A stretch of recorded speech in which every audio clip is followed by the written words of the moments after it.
আসসালামু আলাইকুম। আমার নতুন একটি ভিডিওতে সবাইকে জানাই স্বাগত। তো THE এর উচ্চারণ আমরা অনেকে দি বলি, অনেকে দা বলি। এই দুইটার ভিতর কোনটা সঠিক?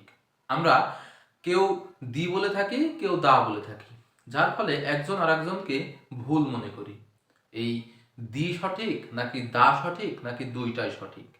এই এর উচ্চারণ কখন দি আর কখন দা এইটা নির্ভর করে ইংলিশ অ্যালফাবেটের উপর।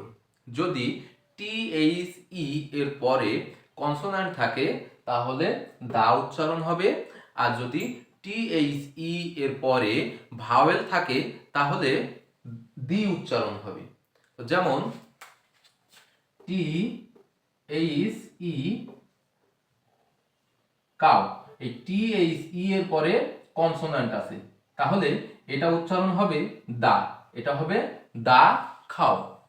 যদি THE এর পরে আমব্রেলা থাকে,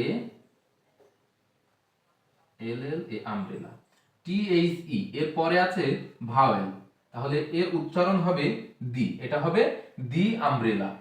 তো যদি THE এর পরে কনসোন্যান্ট থাকে তাহলে এর উচ্চারণ হবে দা, আর যদি THE এর পরে ভাওয়েল থাকে তাহলে এর উচ্চারণ হবে দি।